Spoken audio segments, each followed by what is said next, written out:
Hi வாங்க, இன்றைக்கி இறால் ஃப்ரைட் ரைஸ் எப்படி செய்கிறதுன்னு பார்ப்போம். தேவையான பொருள்: ரைஸை வடித்து நல்லா உதிரியாக எடுத்து வச்சிங்க, உலர வச்சிங்க. இதுக்கு முட்டைக்கோஸு, குடமிளகாய், பீன்ஸு, கேரட்டு இதுக்கு அரிஞ்சு சின்ன சின்னதாக பீஸ் போட்டு வச்சிங்க. இது இல்லாமல் இறால் தொக்கு செஞ்சு அது இறாலை எடுத்து வச்சுருக்கிறேன். அந்த இறால் தொக்குலேருந்து அதை ஃபில்ட்ரு பண்ணி இறாலை தனித்தனியாக பிரித்து எடுத்துக்கிட்டேன். பாருங்கள், இல்லைன்னா அது அப்படியே உதிரியாக போய் இறால் ஃப்ரைட் ரைஸ் பண்ணும்போது உடஞ்சி போயிடும். அதனால் நான் இப்படி எடுத்துருக்கிறேன்.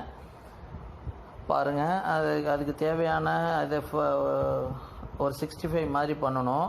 கார்ன்ஃப்ளவர் மாவு, 65 சிக்கன் கபாப் தூள் போட்டிருக்கேன், மிளகுத்தூள் போட்டிருக்கிறேன், கொஞ்சம் கரம் மசாலா போட்டிருக்கிறேன், கொஞ்சம் மஞ்சத்தூளும், இது மிளகாத்தூள், இது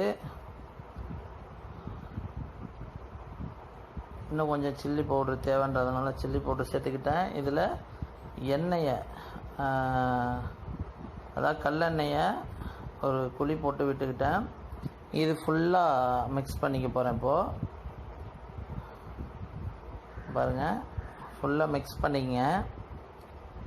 அப்படி மிக்ஸ் பண்ணிக்கிட்டு அந்த மிக்ஸ் பண்ணி இப்படி நல்லா வந்துடும். அதுக்கு தேவையான சால்ட்டு போட்டுங்க.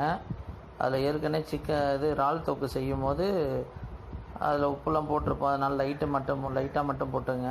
ஏன் இப்படி பண்ணுறோன்னா, அப்போ தான் உடையாது இறால். ஒரு கொஞ்சம் ரப்பர், கொஞ்சம் டைட்டாக இருக்கும். அப்போ அப்படி இருக்கும்போது தான் நல்லா கடிச்சு தின்ன ஃப்ரைட் ரைஸுக்கு மென்று சாப்பிட நல்லாயிருக்கும். பாருங்கள், அதை ஒரு தோசைக்கல்லில் வச்சு அப்படியே ஒரு 5 நிமிஷம் பொரித்து எடுத்துக்கிட்டேன். இதுதான் எப்படி இருக்கும். நல்லா அதை இது மாதிரி செஞ்சு எடுத்துங்க.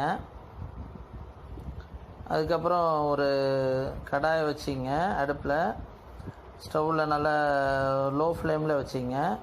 ஃபஸ்ட்டு எண்ணெய் ஊற்றி ஒரு முட்டையை போட்டுங்க. இந்த முட்டையை நல்லா பொரிங்க, நல்லா உதிரியாக வர வரைக்கும் பொரிங்க. அதில் கொஞ்சம் இஞ்சி பூண்டு சாறை கொஞ்சம் ஊற்றினேன். அதனால் நல்லா பொரிஞ்சு வந்துடும், உதிரியாக வந்துடும் முட்டை. அதோட முட்டைக்கோஸு ஒரு 2 கை போட்டிருக்கிறேன். ஒரு 2 பேருக்கு சாப்பிட்ற மாதிரி தான் அடிக்கிறேன். இதில் வெட்டின அந்த காய்கறிகள்லாம் போட்டுக்கிட்டேன். கேரட்டு, பீன்ஸு, குடமிளகாய் சின்னதாக வெட்டினதை எடுத்து போட்டுக்கிட்டேன். பாருங்கள், இது நல்லா இப்படி நல்ல லோ ஃப்ளேம்லேயே வச்சு நல்லா அந்த காய்கறியில் உள்ள தண்ணி ட்ரை ஆகிற வரைக்கும் அடிங்க. காய்கறியிலே கொஞ்சம் காரம், உப்பு, அந்த மசாலாலாம் கொஞ்சம் சேர்த்துங்க. ஒரு 1/4 டீஸ்பூன் சில்லி பவுட்ரு, மஞ்சத்தூள், கரம் மசாலா, மிளகுத்தூள், 65 தூள்லாம் சேர்த்துங்க. இப்போ இதெல்லாம் சேர்க்கும் போது அந்த காய்கறியிலையும் அந்த டேஸ்ட்டு இறங்கியிருக்கும், ரொம்ப சூப்பராக இருக்கும். இதுமாரி நல்லா அதை ஃப்ரை பண்ணிங்க. கொஞ்சம் மீடியம் ஃப்ளேமில் வச்சு அதை அந்த கடாய் வச்சிங்க. எப்பொழுதுமே இந்த கடாயில் செஞ்சால் தான் ஃப்ரைட் ரைஸு செம்ம டேஸ்ட்டாக இருக்கும். சில பேர்லாம் வீட்லேயே செய்முறைன்னு செஞ்சு காட்டுவாங்க, அது அவ்வளோவா டேஸ்ட்டாக இருக்காது. இப்போ இறால் ஃப்ரை பண்ணி வச்சுருக்க இறாலை எடுத்து நம்ம போடுறோம். தேவையான இறாலை போட்டாச்சு. பாதி இறாலை எடுத்து வச்சுக்கிட்டேன். இது 2 ரைஸுக்கு தேவையான இறால் தான் நான் இப்போது போட்டிருக்கிறேன். பாருங்கள், இதெல்லாம் நான் உங்களுக்கு ஸ்லோ ஃப்ளேமில் ஸ்லோ மோஷனில் செஞ்சு காட்டுறேன். பாருங்கள், நீங்கள் பார்க்கணுன்னு தான் அப்படி வச்சுருக்கிறேன். இது கொஞ்ச நேரம் இதில் ஏற்கனவே நம்ம ஃப்ரை பண்ணிட்டோம். அதனால் இப்படி ஃப்ரை பண்ணும் போது நம்ம டைரெக்டாக அதை 65 எடுத்து பண்ணும் போது அது உதிரியாக உடஞ்சி போயிடும். அதனால தான் நம்ம இப்போ பாருங்கள், நம்ம அப்படி செய்கிறதுனால ஒன்றும் உடையவே இல்லை, பார்த்தீங்களா? அதனால தான் உங்களுக்கு அந்த மாதிரி வச்சுருக்கிறேன். இறால் தொக்கு எப்படி செய்கிறதுன்னு கேட்டிங்கன்னா அதுக்கு டிஸ்கிரிப்ஷனில் நான் கொடுக்குறேன். அதை பார்த்து இறால் தொக்கு எப்படி செய்கிறதுன்னு வீட்டில் செஞ்சு பாருங்கள், செம்ம டேஸ்ட்டாக இருக்கும். அதுவும் பாருங்கள், இதுக்கு தேவையான 2 பேருக்கு தேவையான பிளேட்டில் ரைஸ் எடுத்துக்கிட்டேன். அந்த ரைஸ் அப்படியே உதிரியாக வர மாதிரி உலர வச்ச ரைஸ், இது ஃபேனை போட்டு உலர வச்ச ரைஸு. அதை எடுத்து இப்படி உதிரி அழகாக பூ போல் கொட்டுற மாதிரி வச்சுக்கணும். இப்போ இதில் தேவையான மசாலாலாம் சேர்க்குறோம். நம்ம எப்படி ஃபஸ்ட்டு காய்கறியில் மசாலா சேர்த்தோமோ அது போல் தேவையான மசாலா 65 தூள் சேர்க்குறோம். சும்மா காரம் லைட்டாக போட்டாலே இது ரொம்ப அதிகமாக எடுத்து கொடுக்கும். அதனால் கொஞ்சம் கொஞ்சமாக சும்மா ஒரு 1/4 டீஸ்பூன் தான் நான் போடுறேன். மிளகுத்தூள், கரம் மசாலா, 65 தூள், மஞ்சத்தூள் கொஞ்சம் போட்டுட்டேன். இப்போது இது கூட சேர்த்து நம்ம எண்ணெய் கொஞ்சம் ஊற்றிக்கணும். இப்போ ஃபுல்லாக ட்ரையில் இருக்கும். லோ ஃப்ளேமில் வச்சிங்க. இப்போது எண்ணெய் ஆயில் சேர்த்துக்கிட்டேன். பாருங்கள், ஆயில் நல்லா சேர்த்துக்கிட்டேன். தேவையான அளவு ஆயில் சேர்த்துங்க. ஆயில் சேர்த்துட்டு அடிக்கும் போது அந்த ரைஸ் ஒன்றோட ஒன்றா ஒட்டாது, நல்லா அழகாக வரும்.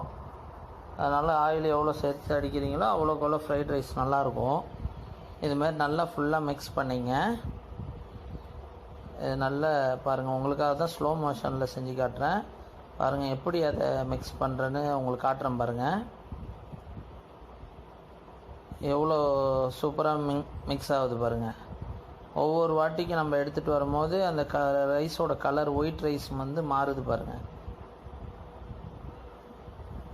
பாருங்கள், இறால் ஒன்றும் உடையாமல் இருக்கும், அப்படியே ஒன்றும். இப்போது அதிக ஃப்ளேமில் வச்சுங்க.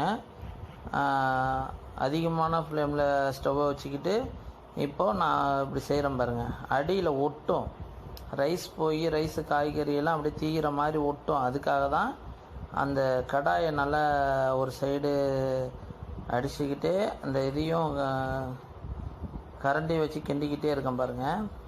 ரைஸ் ஒட்டக்கூடாது, இல்லைன்னா அப்புறம் தீஞ்சு ஸ்மெல் அடிக்கும், நல்லா இருக்காது. அதுதான் ஃப்ரைட் ரைஸோட ஒரு விதமான ட்ரிக்கு. பாருங்கள், ஃப்ரைட் ரைஸ் ரெடி ஆகிடுச்சு. எவ்வளோ சூப்பராக ரெடி ஆகிருக்கு பாருங்கள். இது மாதிரி வீட்டில் ஒரு வாட்டி செஞ்சு பார்த்துட்டு கமெண்ட்டில் எப்படி இருந்துச்சுன்னு சொல்லுங்கள். அடுத்த வீடியோவில் பார்ப்போம். கண்டிப்பாக தேங்க்யூ. சப்ஸ்கிரைப் பண்ணுங்கள், லைக் பண்ணுங்கள், ஷேர் பண்ணுங்கள்.